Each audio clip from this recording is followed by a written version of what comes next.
예수께 조용히 나와 내 마음을 쏟아놓으라. 은밀히 주시는 주님 은혜를 베푸시리.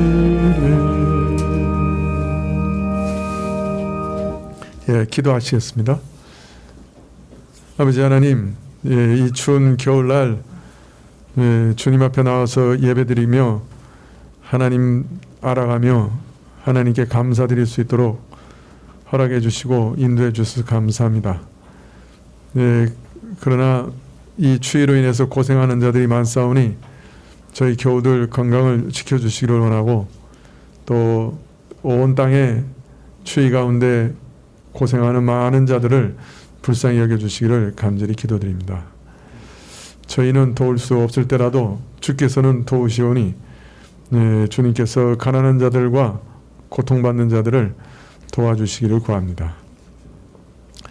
또 참 우크라이나 전쟁이 1년이 가까워지는데 하나님께서 왜 이러한 일들을 허락하시는지 저희 지혜로는 가다할 수 없으나 하나님께서 이 가운데 큰 계획과 참 놀라운 지혜로 이러한 일들을 행하시는 줄 믿사오니 주께서 이루시고자 하는 일들을 속히 이루시기를 원하고 또 전쟁의 기한을 단축시켜 주시기를 원하고 고난받는 자들을 구원하여 주시기를 다시금 기도드립니다.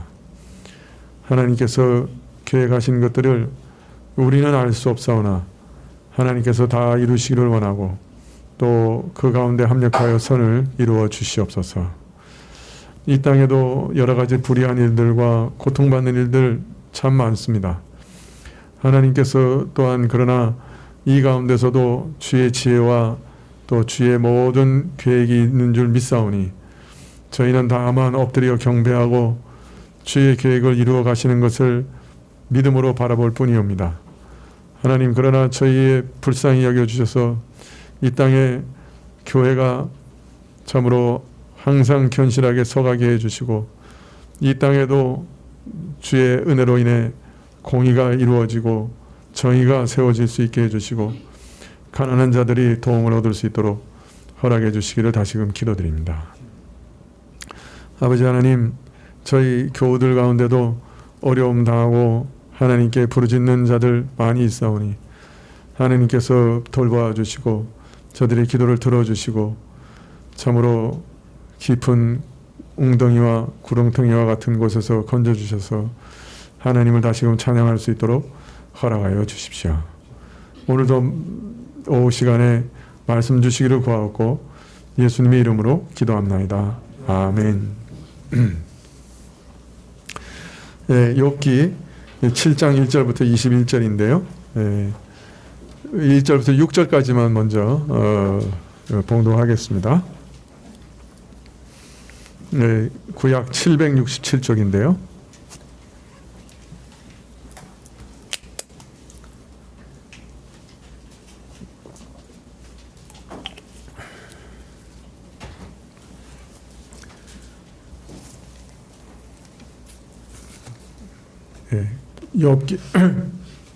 욥기 7장 1절부터 6절까지 한 절씩 교독하시죠. 세상에 있는 인생에게 전쟁이 있지 아니하냐? 그 날이 품꾼의 날과 같지 아니하냐?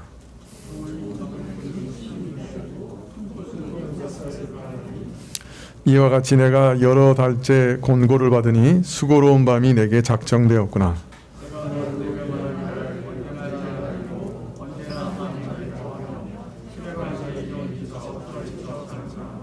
내 살에는 구더기와 흙조각이 의복처럼 입혔고 내 가죽은 합장되었다가 터지는구나. 나의 날은 배틀의 북보다 빠르니 소망 없이 보내는구나.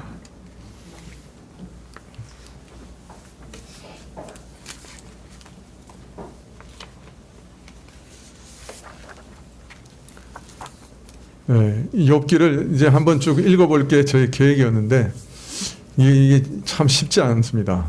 한번 읽는 것 자체가 참 어렵네요. 제가 요새는 거의 이틀 반을 욥기를 읽는 거에 투자하고 있어요. 그래서 낮 예배 시간보다 이 오후 예배 설교 준비하는 게 훨씬 더 시간이 많이 가고 있는데요. 언제까지 제가 이렇게 할 수 있을지는 잘 모르겠습니다. 하여튼 하려고는 한데, 읽는 것 자체가, 문맥을 따라 읽는 것 자체가 참 어려워요. 욥으로 하여금 큰 괴로움과 혼란과 절망 속에서 벗어날 수 없게 했던 것은 하나님께서 재앙으로 자신을 치신다는 그 사실 자체보다 또 자신이 당하는 모든 그 육신적인 고통 이런 것들보다 사실 하나님께서 왜 자기를 치시는지 그 이유를 알 수 없다 하는 것이 가장 큰 고통이었습니다. 욥은 이 재앙이 임하기 전에 그 하나님 앞에서 살아온 자신의 삶을 돌아봤을 겁니다. 이 재앙을 유발할 어떤 이유와 원인이 있는가 찾아봤을 거예요. 그러나 아무리 찾아봐도 이런 재앙을 유발할 만한 어떤 이유와 원인을 찾을 수가 없었던 것이죠. 그러나 지난 시간에도 말씀드렸지만은 오해하지 말아야 될 것이 욥이 자신에 대해서 일생 전혀 죄가 없는 완전한 의인이다 이렇게 생각했던 것은 전혀 아닙니다. 결코 아닙니다. 다만 과거를 돌이켜 봤을 때 은혜 가운데 살아온 자신, 하나님과 교통했던 자신의 삶을 돌아봤을 때 하나님께서 이런 재앙으로 자신을 칠 만한 이유를 발견할 수가 없었을 뿐이죠. 만일 자신이 이런 재앙을 당할 만한 그 죄를 발견했다고 하면 그는 기쁘게 죄를 인정하고 회개했을 거예요. 사죄의 은혜를 구했을 겁니다. 욥 자신뿐만 아니라 자녀들에 대해서도 혹여라도 범죄하지 않았을까 이렇게 세심히 살펴보고 또 하나님 앞에 번제를 드려 죄사함의 은혜를 구했던 것이 욥이었죠. 즉 욥은 죄사함의 은혜를 아는 사람이었습니다. 이런 사람이었다면 만일 자신에게 하나님께서 치실 만한 어떤 허물과 죄를 발견했다고 하면 바로 자복하고 회개하고 용서의 은혜를 구했을 겁니다. 지체하지 않았을 거예요.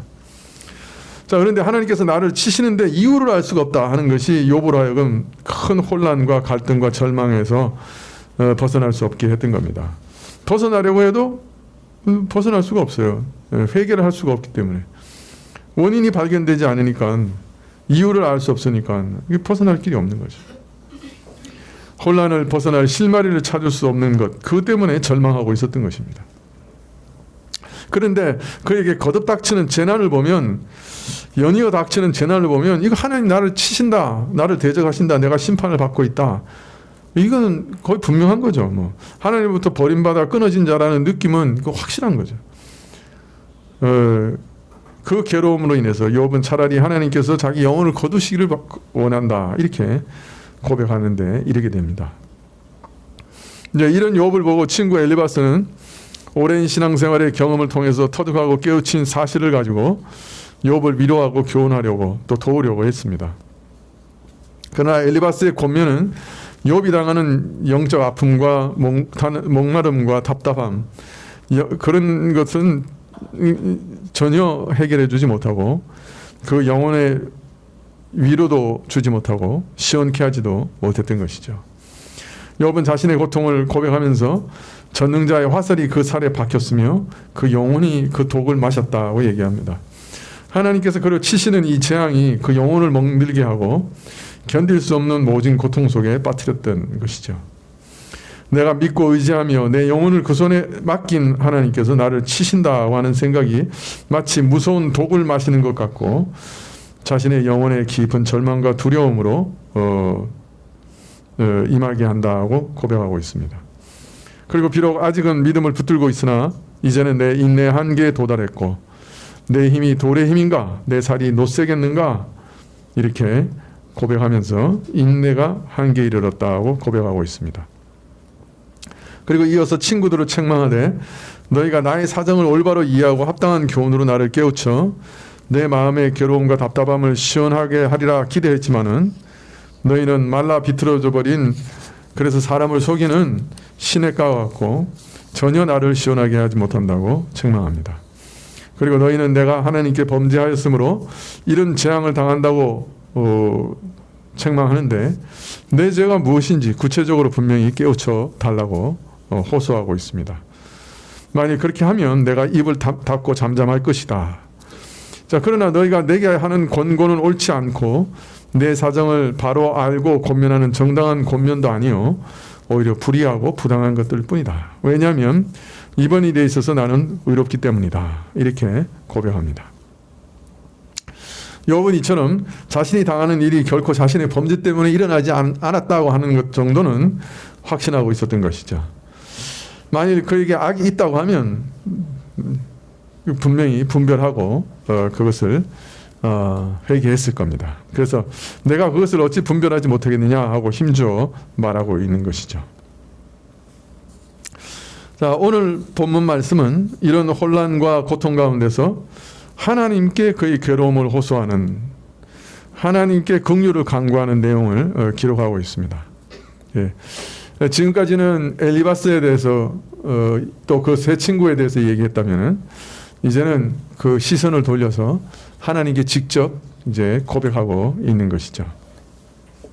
7장 1절에 세상에 있는 인생에게 전쟁이 있지 아니하냐, 그 날이 품꾼의 날과 같이 아니하냐. 예. 땅 위에 사는 장정은 군대에 가야 하지 않느냐. 이 말은 무슨 말일까요? 땅 위에 사는 장정은 군대 가야 하지 않느냐. 여러분, 군대 가는 게 쉬워요? 어려워요? 예? 군대 다녀오신 분들은 어때요? 저는 군대 갔다 온 다음에 한 10년 동안은 몸이 안 좋으면 군대 영장 나오는 꿈을 꿨어요. 그게 아주 그냥 하도 고통스러워가지고 한 10년 정도는 제가 영장 나오는 꿈을 꾼 것 같아요. 그래서 꿈속에서도 야, 내가 군대 갔다 왔어. 근데 왜 또 영장이 나오는 거야? 땅 위에 사는 장정은 군대 가야 하지 않느냐. 이 말은 즉 인간 모두에게는 각각 힘든 일이 있지 아니한가. 인생들이 이 땅 위에 산다는 것이 어찌 힘든 일이 아니겠는가. 하기 쉽지 않은 일들이 각각에게 맡겨지기 마련이다. 그래서 그의 사는 날은 마치 품꾼의 날과 같지 아니한가. 인생은 매일매일 연명하기 위해 고된 일을 쉼없이 감당해야 하고 주인의 눈치를 살피며 고난과 불안에 쌓여 살아가는 무력한 품꾼과 같지 않은가. 그래서 참 힘든 것들을, 힘든 부담을 짊어지고 사는 것이 인생이고 참 매일매일 연명하기 위해서 고통받는 것이 인생이 아니냐. 이렇게 얘기합니다. 2절에 종은 저물기를 심히 기다리고 품꾼은 그 싹을 바라나니. 그래서 종과 같은 인생은 날이 저물기를 애타게 기다리며 인생은 품꾼이 그 받을 싹을 간절히 바라는 것 같다. 싹을 받고 쉬기를 원하는 품꾼과 같다. 3절에 이와 같이 내가 여러 달째 곤고를 받으니 수고로운 밤이 내게 작정되었구나. 이와 같이 나 역시도 공허한 달들을 여러 달 할당받았고 고통의 밤들이 나에게 작정되었다. 내게 주어진 것은 허망한 달들, 고역의 날들이다. 이렇게 얘기합니다. 그에게 닥친 힘든 일은 이와 같이 인생을 허무하게 만들었고 살아갈 의욕과 의미를 상실하게 만들었다. 4절에 내가 누울 때면 말하기를 언제나 일어날고 언제나 밤이 갈고 하여 새벽에까지 이리 뒤척 저리 뒤척 하는구나. 그래서 밤에 누운즉 언제 이 저녁이 지나가겠는가. 아침이 되어 일어날까 하고 동이 틀 때까지 안절부절 뒤적인다. 그렇게 말합니다. 눕기만 하면 너무 고통스러워서 언제나 밤이 지나갈까, 언제 일어날까 마음 졸이고 새벽까지 내내 뒤척이고 고통 속에서 마치 하나님으로부터 버림받은 자와 같음을 매 순간 확인하다가 왜 하나님께서 나를 치시는가, 왜 나를 버리시는가 이유를 없어 답답해하다가 이러지도 저러지도 못하고 헛되이 발버둥 치다가 새벽까지 뒤척인다. 5절에 내 살에는 구더기와 흙조각이 의복처럼 입혔고 내 가죽은 합장되었다가 터지는구나. 구더기와 흙덩이가 살에 덮인 채 악창은 딱지가 앉았다가 다시 터지니 내 모습은 산송장과 다름이 없다. 6절에 나의 살은 배틀의 북보다 빠르니 나의 날은 배틀의 북보다 빠르니 소망 없이 보내는구나. 자, 이처럼 병세가 위중한 가운데 자신에게 남겨진 날은 얼마 남지 않은 가운데 마치 배 짜는 사람이 사용하는 북이 좌우로 빠르게 움직이는 것처럼 남은 날이 지나가고 허무하게 지나간다. 그렇게 말하고 있습니다. 참 이럴 수도 저럴 수도 없는 기막힌 상황에서 참 내 죄가 분명히 드러난다고 하면 회개할 것이요, 그렇지 않으면 이 재앙이 일어난 이유를 알면 내가 여기서 벗어나겠는데 이럴 수도 저럴 수도 없는 기막힌 상황에서 욥은 날이 얼마 남지 않아 곧 이제 죽을 것을 알고 참 하나님께 다시금 이렇게 호소합니다. 7절에 내 생명이 한 호흡 같음을 생각하옵소서. 나의 눈이 다시 복된 것을 보지 못하리이다. 주여 내 인생이 바람과 같음을 기억하소서. 다시는 좋은 날을 보지 못하고 연기가 살아 없어지듯이 이대로 죽어 세상을 떠날 것을 기억하소서. 8절에 나를 본 자의 눈이 다시는 나를 보지 못할 것이고 주의 눈이 나를 향하실지라도 내가 잊지 아니하리라. 나를 본 사람도 다시는 나를 보지 못할 것이고 주께서 나를 찾으신다 하여도 이 땅에서 다시 보실 수 없으리이다.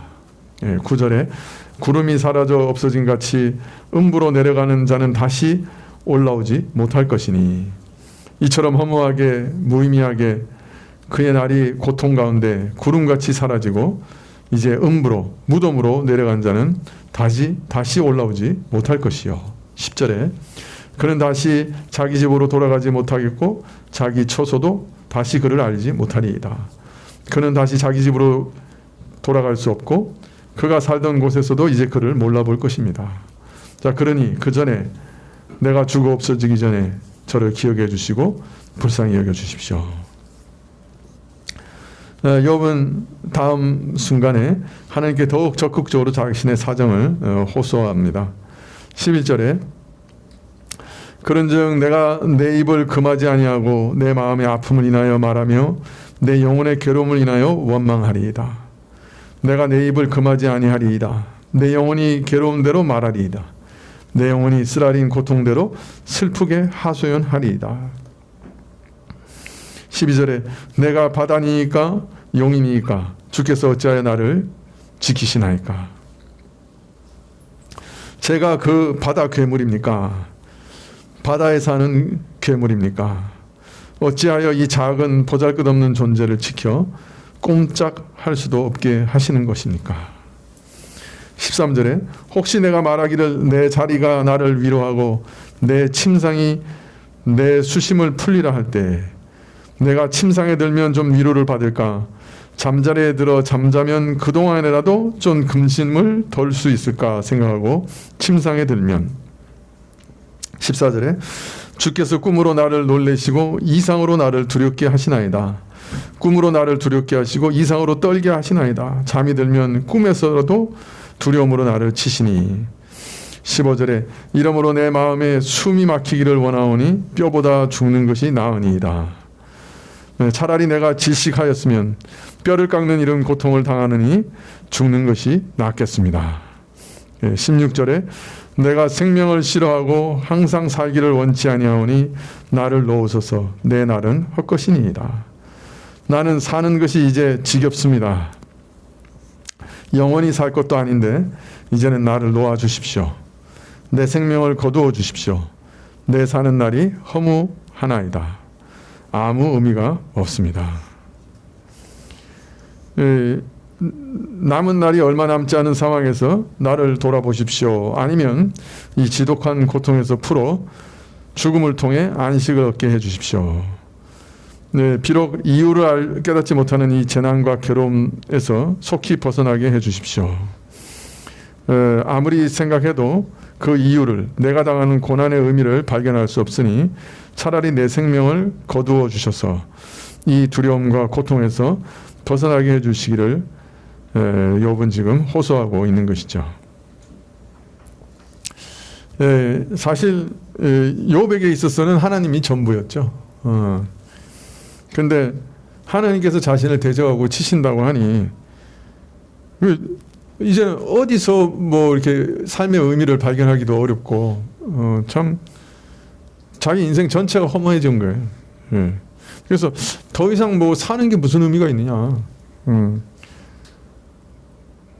차라리 육신의 생명을 거두어 주시면 이 재앙과 고통에서, 이 혼란과 두려움에서 내가 쉼을 얻지 않겠는가. 그렇게 호소하고 있는 것입니다. 그러나 이것은 믿음이 없는 그런 발악과 반항은 아니죠.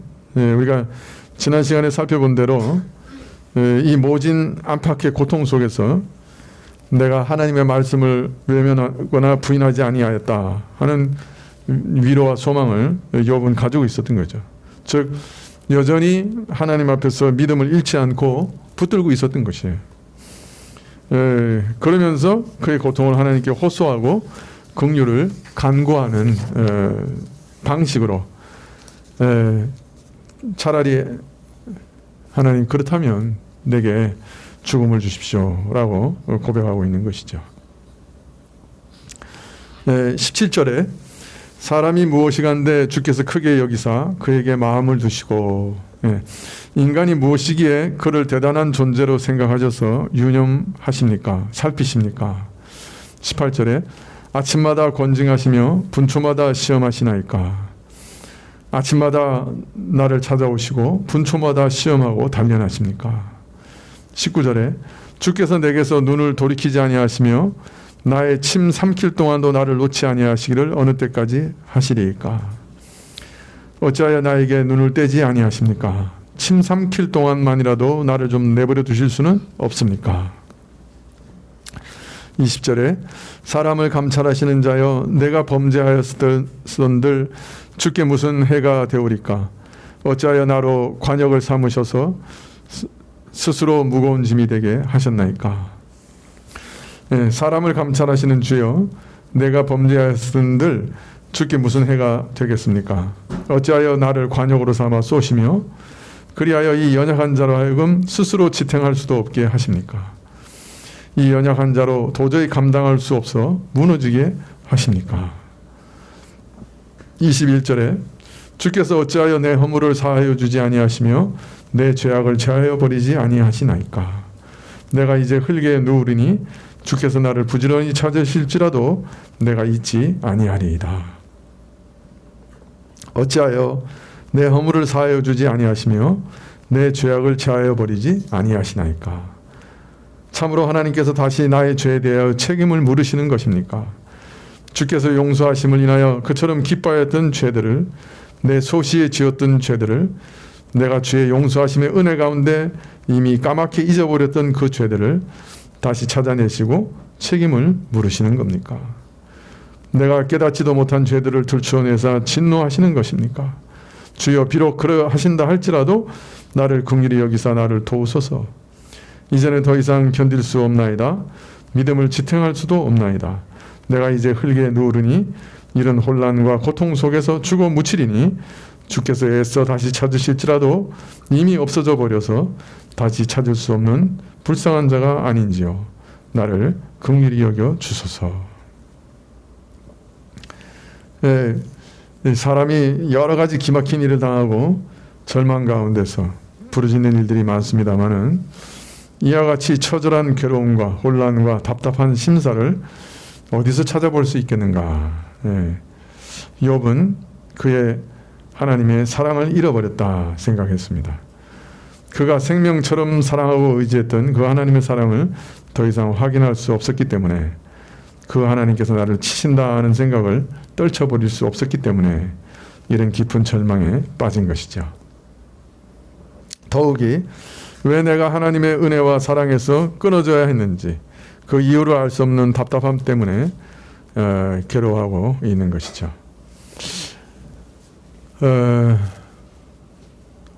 네, 한 번이라도 하나님의 사랑을 안 적이 있고 경험한 적이 있는 사람이라면, 하나님의 참된 은혜와 긍휼에 접촉한 경험이 있는 사람이라고 하면, 그 사람은 이런 하나님의 사랑과 긍휼이 없으면 죽죠.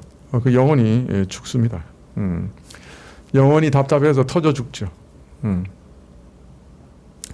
세상에 그 어떤 것도 하나님을 잃어버리는 괴로움과 절망보다 더 크고 괴로운 것은 없기 때문입니다.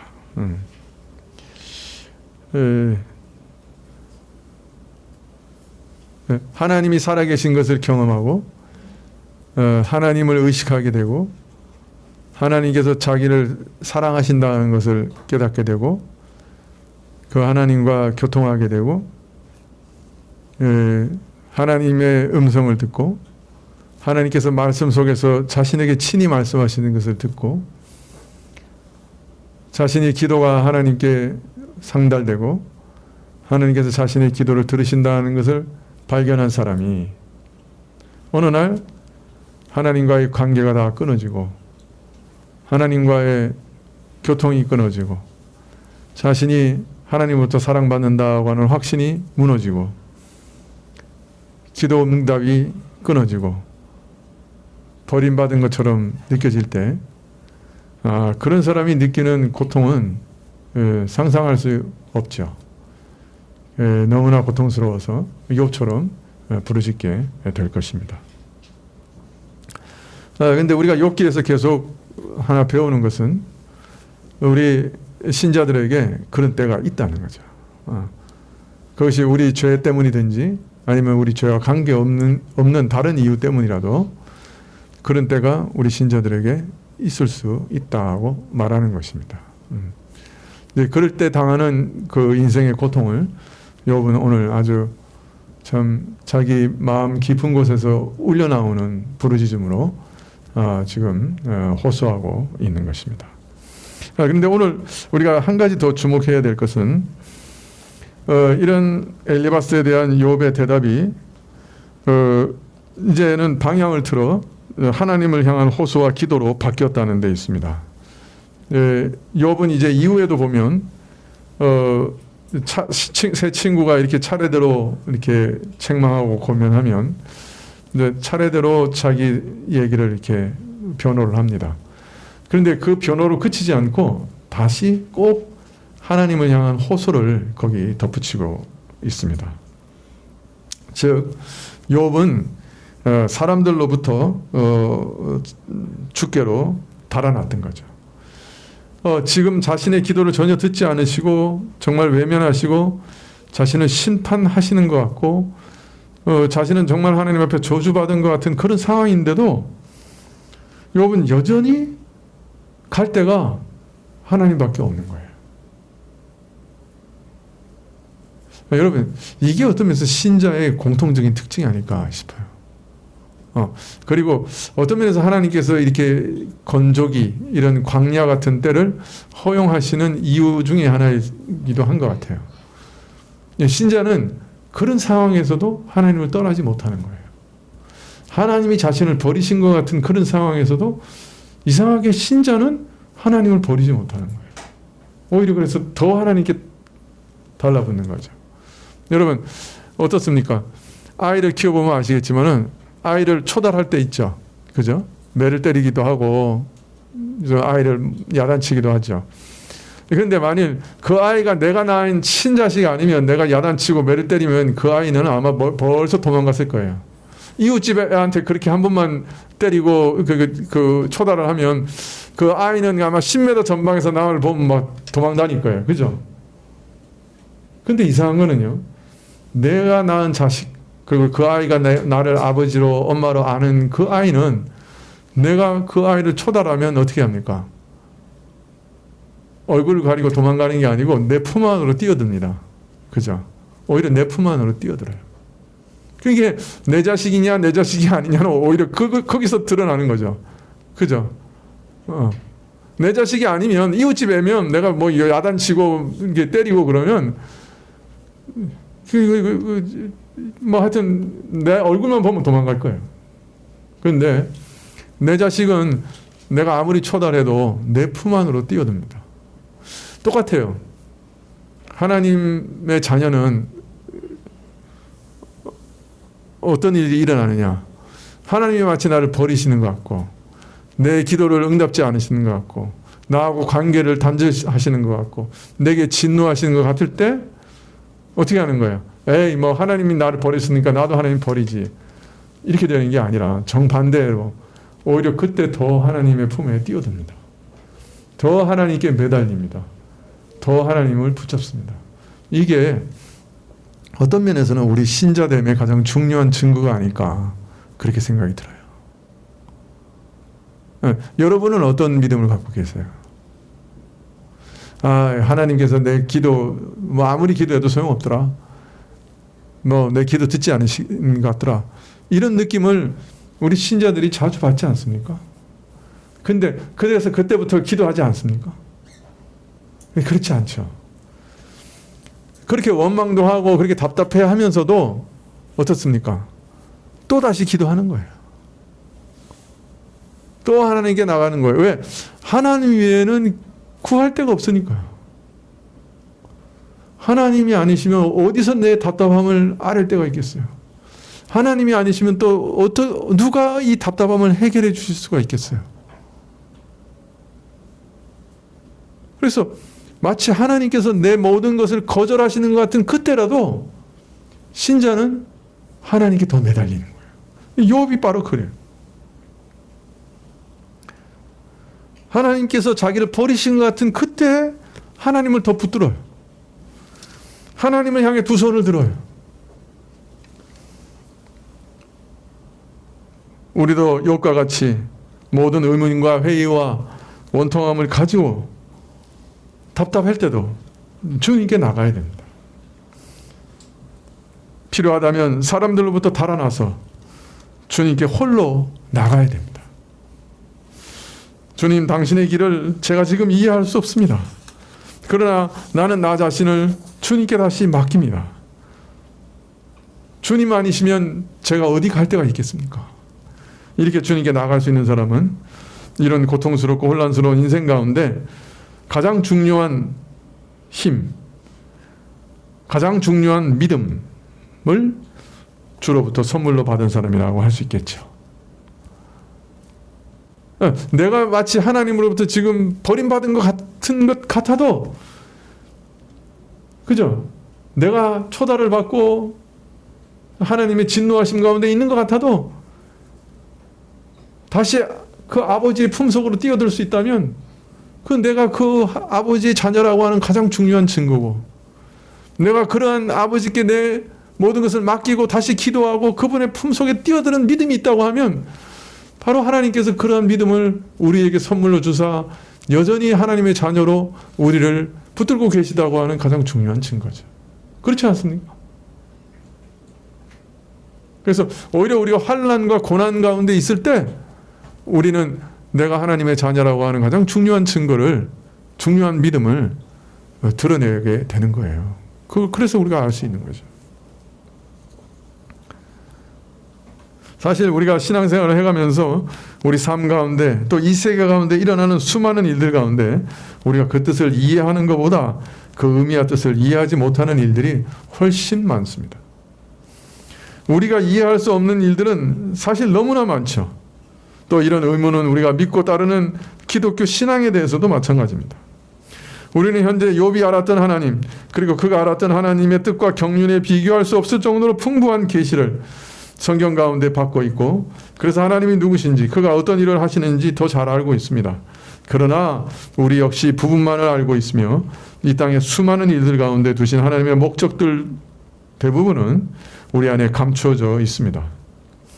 오묘한 일들은 오직 하나님께 속한 것입니다. 따라서 신앙은 어두움 속에 모르는 채로 살아가며 그 가운데 하나님의 신뢰를 배워나가는 것이라고 할 수 있습니다. 이처럼 신앙은 불확실한 현실 가운데서도 확신과 평안을 가지고 살아가도록 하는 하나님의 손길이며 기적이라고 할 수 있습니다. 우리가 다 알고 가는 것 아니죠. 모르고 갑니다. 왜 이런 일을 허락하시는지 모릅니다. 오늘 왜 이 일이 내게 일어났는지, 또 이 사회와 이 세계와 이 나라에 일어났는지 우리는 모릅니다. 그러나 불안해하거나 두려워하지 않습니다. 왜? 하나님께서 허락하신 일이라면 하나님께서 길을 내실 줄 믿기 때문입니다. 믿음은 불안하고 고통스럽고 이해할 수 없는 우리 인생을 평강 가운데 살아가도록 도우시는 하나님의 가장 귀한 선물입니다. 우리는 이해해서 가는 게 아닙니다. 믿고 가는 겁니다. 우리의 앞날도 내가 가진 자원, 내가 가진 능력으로 감당할 수 없습니다. 그러나 하나님께서 나와 함께 하시기 때문에 능히 감당하리라 믿고 가는 것입니다. 오늘 말씀에서 욥은 큰 환난 가운데서 또 큰 시험 가운데서도 아버지 하나님께로 달려가는 믿음만은 갖고 있었습니다. 그리고 이 믿음을 잃지 않고 하나님께 여전히 호소하고 있습니다. 자신을 내버린 것 같은 하나님, 안색을 돌변해서 자신을 밀어내는 것 같은 하나님, 자신을 거절하는 것 같은 하나님, 아니 자신을 심판하시는 것 같은 하나님, 하나님의 사랑에서 끊어진 것 같은 그런 때 여전히 하나님께 나아가고 있습니다. 하나님 외에는 다른 길이 없다 하는 것을 알기 때문에 여전히 하나님께 부르짖고 있습니다. 이것이 우리 인생이 받을 수 있는 최고의 선물 중에 하나입니다. 아버지를 아는 믿음, 아버지의 품속에 뛰어드는 믿음, 이것이 우리 인생이 받을 수 있는 수많은 선물들 중에 최고의 선물 중 하나입니다. 욥은 여전히 그런 믿음을 갖고 있었습니다. 기도하시겠습니다.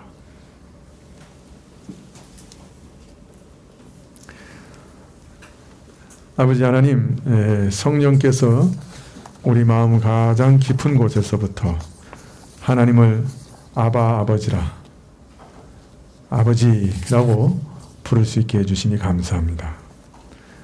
우리 마음에 이러한 믿음이 주를 우리 눈으로 뵐 때까지 항상 있게 해주십시오.